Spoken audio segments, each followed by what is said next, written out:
Alright, ladies and gentlemen, here we are in my man shed doing some man stuff because, yeah, it's man stuff. Anyways, not really. What it is, I'm going to take you on a little trip here on trying to diagnose my TW200. I rebuilt the top end the other day, you know, new piston, rings, valve seals, relapped the valves and stuff like that.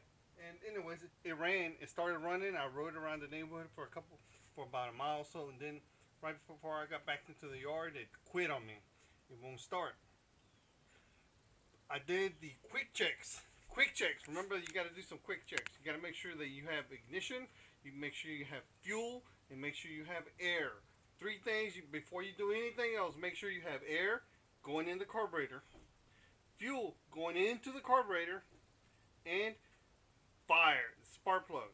Anyways, we're gonna go down the list here. I've already took some of the panels off, the tank, the seat, some of the side panels and stuff like this, because I know that some of you already know how to do that stuff. Alright, so here it is. It's a 1991 TW200, Yamaha TW200. What I have found this is the European version, which has got the European ignition system and the wiring system. So those of you that have yours, make sure that before you start doing some electrical work, that you get the right manual for it, because some of them I had a manual and I was looking at it and none of the wires matched up. So I had to keep looking, and finally, it's on my manual. It's a supplement at the back of the manual that's brought mine up, and I found the wiring and everything matched. And after that, it was pretty easy to locate everything else. So we're gonna go through this and we're gonna see what we can find out. I think I already know what the problem is, but we never go with that because we're not just gonna start throwing parts at it because, well, you know, it could get expensive, and it's a TW200. It's an old bike. It can't be that hard to diagnose with some simple tools.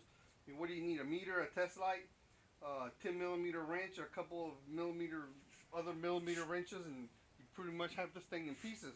So, anyways, it was running. It did not backfire. It just like died. So, two things. It either ran out of fuel or the ignition ran out. So, we're gonna look at it. Now, I did the quick check the other day, and yes, the spark plug is not getting any fire. So we're going to look at the manual and see what it says, alright?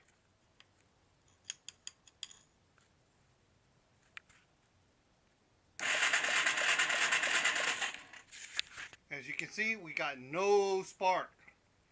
So, we got to go back and start checking. Now, I'm not going to show you all the little steps, but anyways, it says that we got to check the on-off switch, the engine run switch. You can take the whole switch apart and go check it that way. The other thing you can do is just turn it to off and then turn the key on and hit the switch, see if it'll turn over. Obviously, it's not turning over whenever I put it in off, so obviously we know the switch is working. The other thing, right after I did the spark plug, the other thing tells you take the cap off the end of the spark plug wire and try to ground the wire out again, see if there's a spark coming out. Because sometimes these ends right here will go out, will degrade, and it won't carry a current across. So therefore, you know, you'll think that something else is wrong, and all it is just that piece. Anyways, the next thing we got to go do is a coil pack, and we'll check that out. I can't hold the camera and do this thing at the same time, but anyways, I'm going to show you.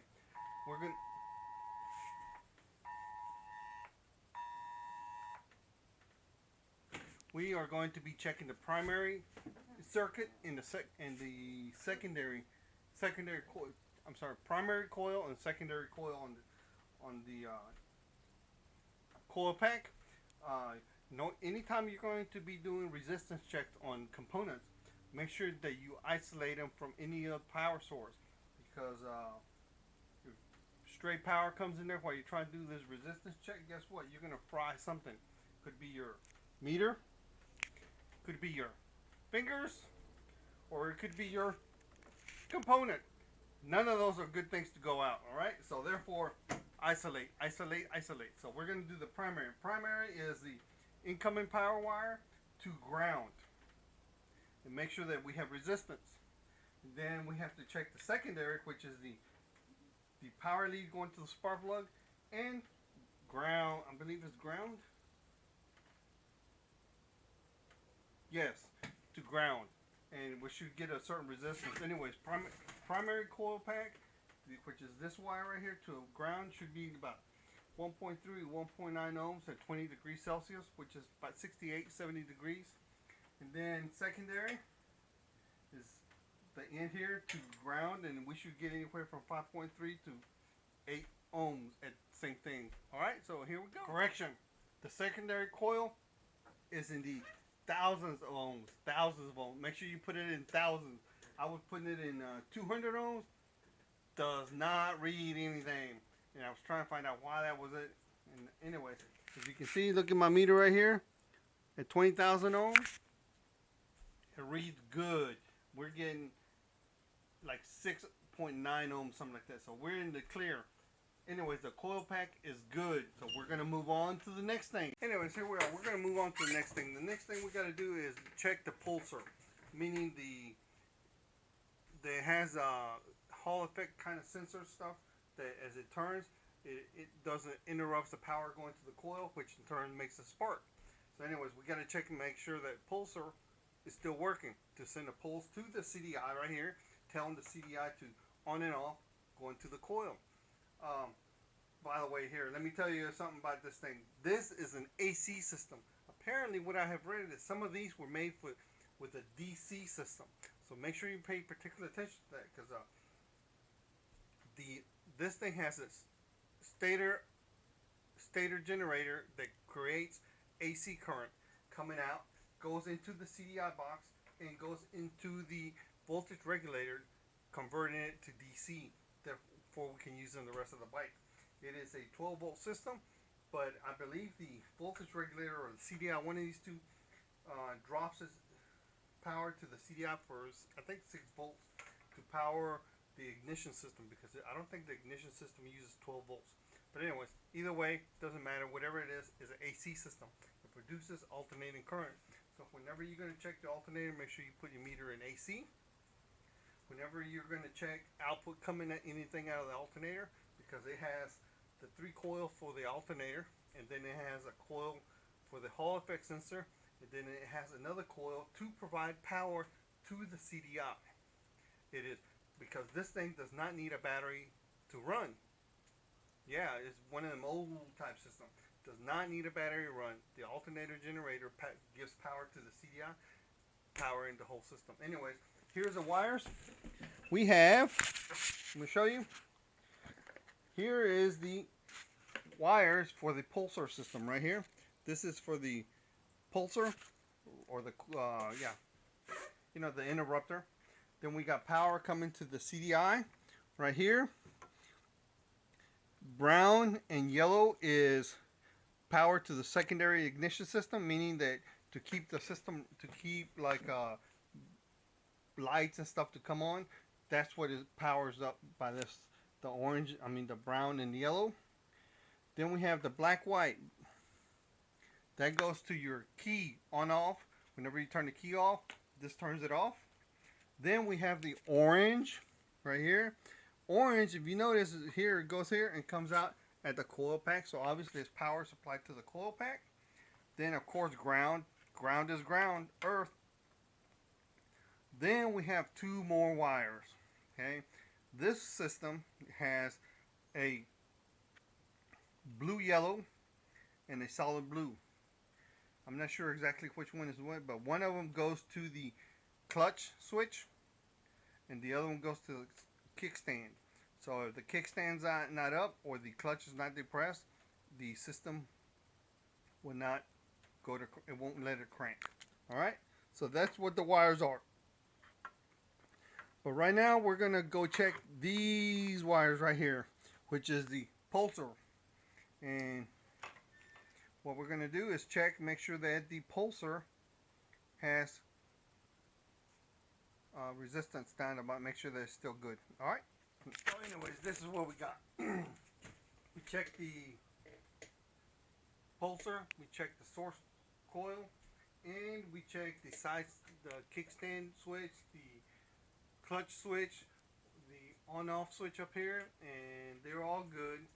There's only two things that can possibly be, and I have to go back, and the source coil is not coming up, not giving me a right correction reading on the meter, because it's saying that the red and brown wire, red being a power wire coming from the down from the coil down there, and the brown being supposed to be a ground, are supposed to give me some resistance, but it's coming up with nothing.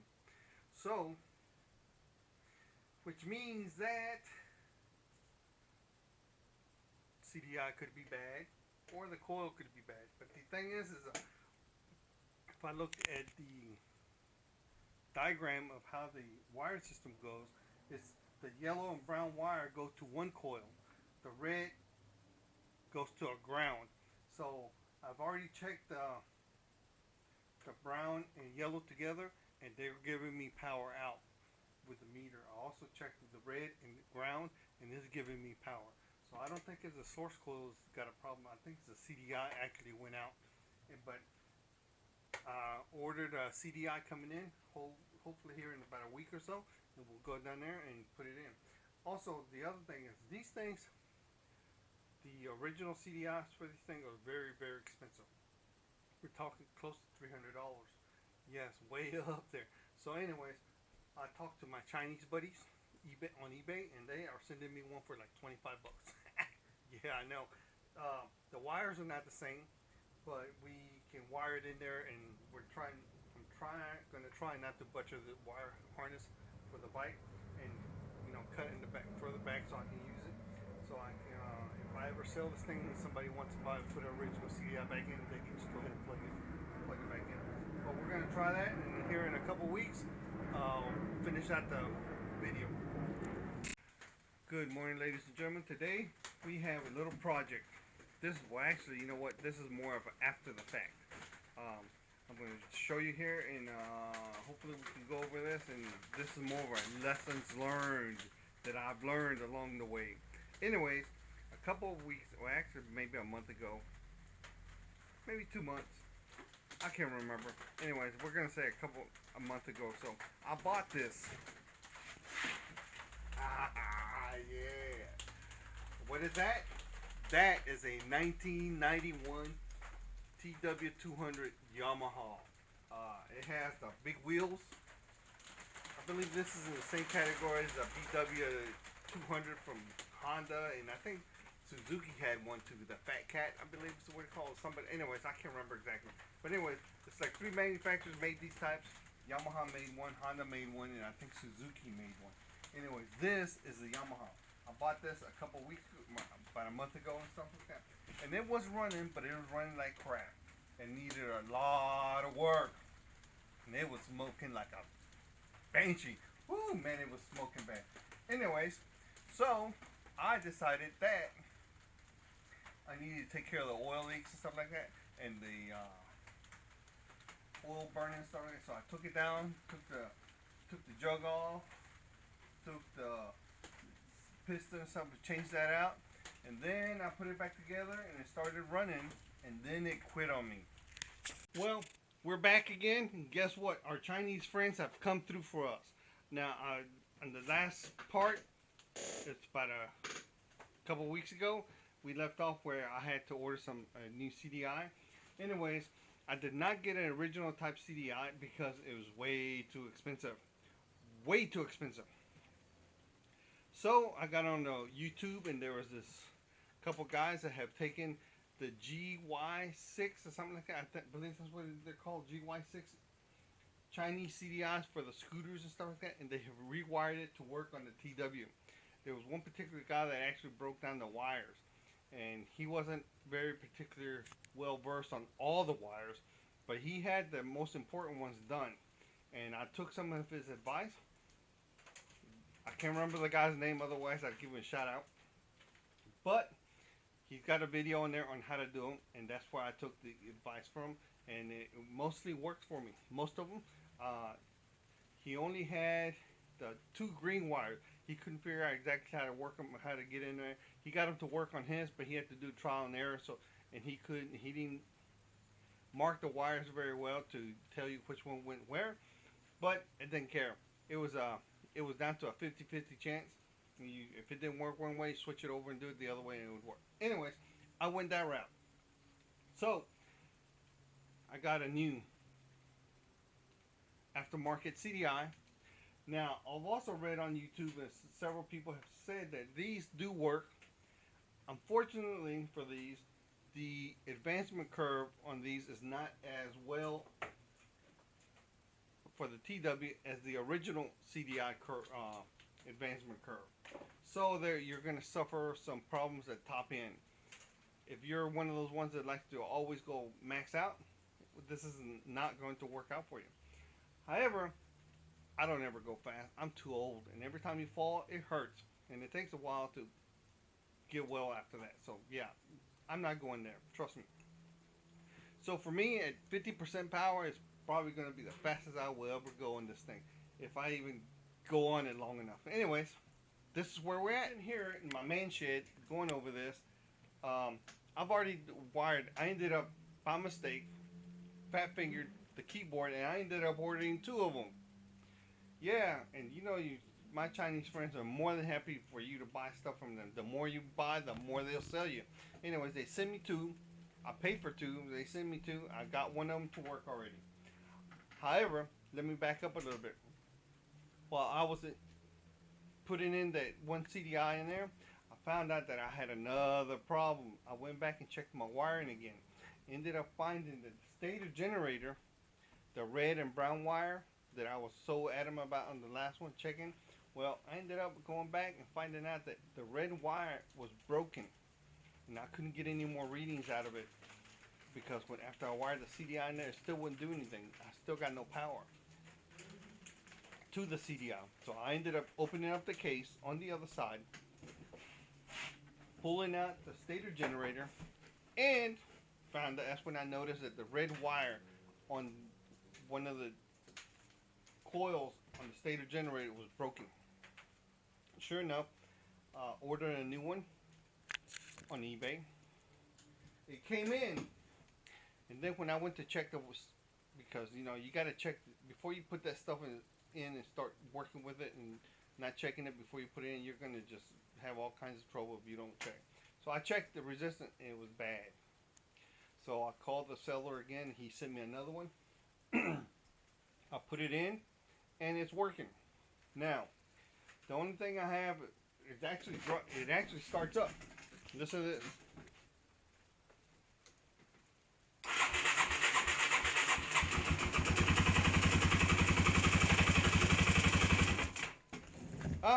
So anyways, I'm not going to let it run long because I'm inside and it's going to smell the flesh. Anyways, it runs. Alright? Now, the only thing I'm going to finish this video up is tell you how the wires go to the original harness. As I told you earlier also, I did not cut into my wire harness for this thing. I left the plugs in there just for that purpose, in case I ever want to go back and put an original CDI, or if I ever sell this and somebody wants to put an original CDI in, all they have to do is just plug it in. That's it. Also, just to let you know, also, don't butcher up harnesses on these things. I mean, you know how hard it is trying to find a plug for these things again? And once you start butchering, it just goes bad after that. Anyways, you have all kinds of problems. Don't butcher. If anything, you can cut the harness off your old CDI right here, all this plugs, and use them to plug into the original harness. Because, you know, this CDI is no good anymore. There isn't, I mean, unless you're good at electronics, you can probably go back in there, open it up, and see where the solder broke or something burned up and replace it. But chances are, like me, I'm never going to touch this thing, because if I open this thing, I don't even know what I'm looking at. So chances are I'll probably just get an original CDI. Now that I know that this is the problem. So anyways, this is where I'm at. So I'm going to show you what wires go to where and how to put them in there. That way you can do yours in case you want to, and you don't have to spend $300 on a CDI if you're not going to use like max power in this thing. Let's start this right here. We're going to go from the GY to the original harness on the TW. Okay, we're gonna go from the left to the right. Remember, the first color I'm gonna say goes for the GY, and then the second color goes to the harness. I'm just gonna put down the CDI here on the table so you'll know the colors. But let's just act like the CDI wires are the original harness colors, and you're going to that color. Okay, so we're gonna start out with red. Red goes to red on the original harness. That's it. Go straight across. Oh, by the way, make sure you disconnect your battery and turn your key off before you start doing anything. Because, you know, let's be safe. If there's residual power on a coil or anything else, it can come back and zap you. You don't want that. Trust me, it hurts. Don't ask me how I know. Anyways, red to red. Next color, we're going to go black from the GY to black white on the original harness. That's for your key on off, so you can turn it on and off. Next color, we're going to go from GY yellow. Yellow going to the coil, which is the orange. Yellow goes to orange. Yellow to orange. That is for your power for your coil. Next one is blue. Sorry, almost dropped the camera. Blue from your GY. Blue from your GY goes to the green on the interrupter pulsar. Remember, blue goes to green on the pulsar. Okay, green, blue to green on the original harness. Then this is where it gets a little tricky and stuff, but let's go. One of the greens, you're gonna have to do a 50-50 kind of thing. One of the greens goes to the white on the pulsar. Okay, and then the other green is going to take your brown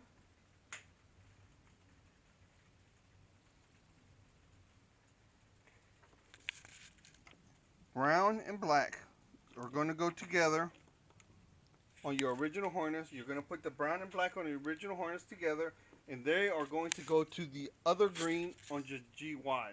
So remember that.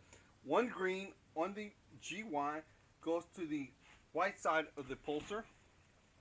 Then the other green from the GY goes to the brown and black. Remember, brown and black on your original harness.